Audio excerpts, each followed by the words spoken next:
C'est bon? Entre la démonstration de force du Maroc, le réveil fracassant du Brésil et la confirmation américaine, cette deuxième journée redistribue les cartes. Pendant que certains se confirment comme des futurs, des potentiels gagnants de cette Coupe du Monde, d'autres comme la Turquie sont déjà à la porte. On en parle ici et maintenant sur ce plateau avec Elie Lingouala. Retour sur les tops, les flops et les performances individuelles qui ont marqué les esprits. Elie Lingouala, bonjour. Bonjour, Michel. C'est un plaisir une fois de plus de partager ce plateau avec toi. Un grand plaisir une fois de plus. Nous avons assisté hier à une entrée vraiment, je dirais, à un réveil du part du Brésil et une démonstration du Maroc, la victoire des États-Unis qui a permis à ce que cette nation qui fait partie des organisateurs soit qualifiée. Quels sont déjà ici, et sans oublier déjà l'élimination de la Turquie qui est à la porte du sortie, de sortie. Mondial 2026, les Cadors impressionnent, la Turquie prend la porte.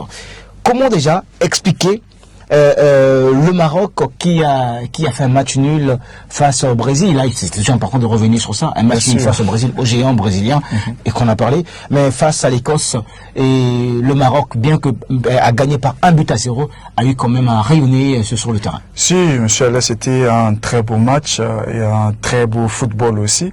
Que le Maroc a pu faire. D'ailleurs, ils ont commencé à marquer très tôt, dès la deuxième minute, par Saibari. Ils ont pu marquer et c'est le but le plus rapide de cette compétition-là. Mais au-delà de tout, les Marocains, ils ont pratiqué un très beau football. J'ai suivi le match et c'était vraiment merveilleux. C'est comme si c'était le championnat anglais qu'on suivait. Déjà, les Écossais, ils jouent à l'anglaise et on prend de l'autre côté les Marocains, en tout cas des contre-attaques par-ci, par-là. C'était vraiment un très beau match à suivre. Et je pense que le Maroc, maintenant, ils sont vraiment parmi les géants, les prétendants aussi du titre, parce que déjà quand on voit même au niveau du classement FIFA, ils passent je crois à la 5e position derrière les Anglais. Donc c'est quelque chose vraiment, c'est une bonne chose, j'allais dire. C'est une très bonne chose. Qu'est-ce qui a fait ce que le Maroc ne puisse pas offenser, voilà, comme on dit chez nous, la pointe, et après avoir marqué son premier but à la deuxième minute. Non, mais le gardien écossais aussi a fait un très bon match, parce qu'il y a eu beaucoup d'actions où Saibari a manqué, que ce soit Achraf Hakimi aussi a manqué beaucoup d'actions, mais il y avait un bon gardien, une bonne défense aussi au niveau de l'Écosse, et aussi le manque le manque au niveau du Maroc.